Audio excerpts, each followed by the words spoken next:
laws that are formally enacted by legislature or the governing body such as parliament or the state assembly or congress. It is a deliberate process where elected representatives draft, they debate and they approve laws that regulate conduct within the society. In order for the legislation to pass a law, it is not that easy. The process is really elongated. First of all, we bring up a issue of the present society. So we can say that legislation follows the sociological school of thought. An issue persists in the present society and then the legislation decides that yes, the law is required to govern those people who are, for example, committing a crime of some sort. And when after creating the law, it needs to be passed by the judiciary. The judiciary needs to approve the law and only after that it is enforceable in the court. So in India, the constitution empowers the parliament and state legislatures to create laws on subjects within the respective jurisdictions such as the IPC, which governs crimes and the punishments of whatever crime there is, particular crimes, and or the Consumer Protection Act. Again, BNS is there, or BNS. Yes, but it was previously there, so it's an example of legislation, even though it was in the past. So let us discuss the key features or the characteristics of legislation. Firstly, legislation, the laws of the legislation, they are written, they are codified and they are documented in official legal text.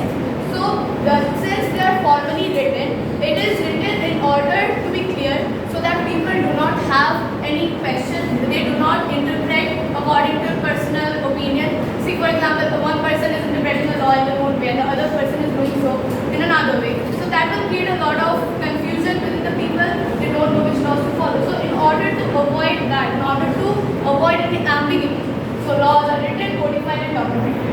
And it involves a specific procedure. Like I said, they draft, they debate, they vote, and then the president and the presidential then happens. So, like I already mentioned it before, the process is lengthy. First, legislation decides on who creates the law, then the judiciary passes it, and only then it is enforceable. Next, legislative laws apply universally to all individuals or entities in the jurisdiction. It's not that a certain law can only be applied to one person and it's not been applied to another one. Be it citizens, government officials, or a company or private company or whatever company it is. Everybody must follow the same law. There are no exceptions and it is universal in nature.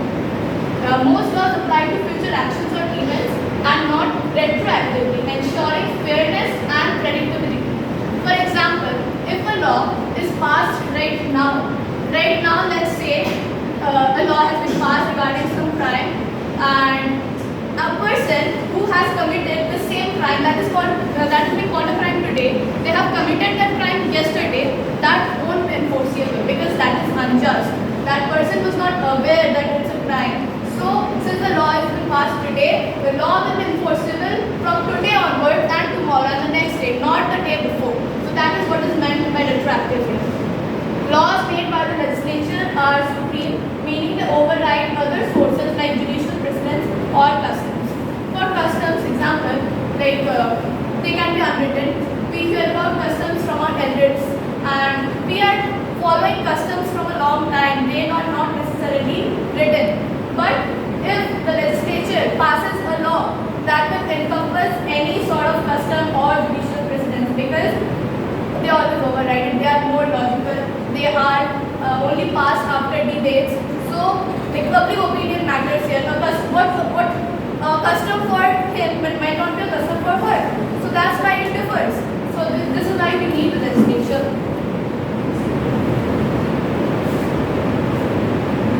For example, criminal law IPC, which is not active right now, it was in the past. IPC defines the crimes and prescribes punishments. We have commercial law, for example, the Companies Act 2013, which governs the incorporation, regulation, and dissolution of companies in India.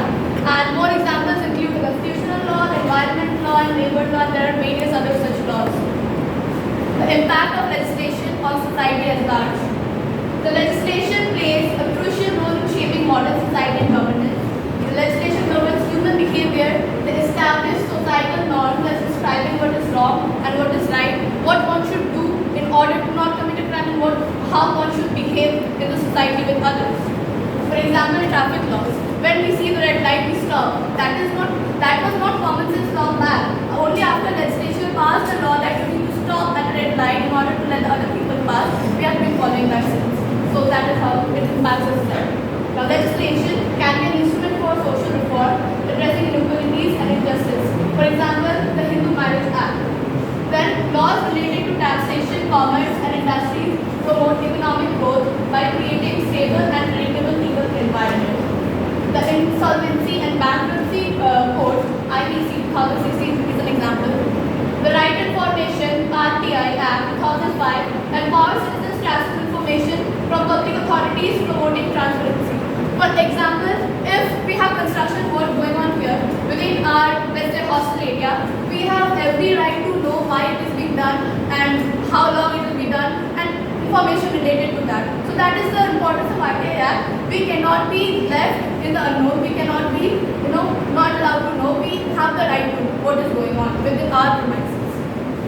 The Unlawful Activities Prevention Act 1960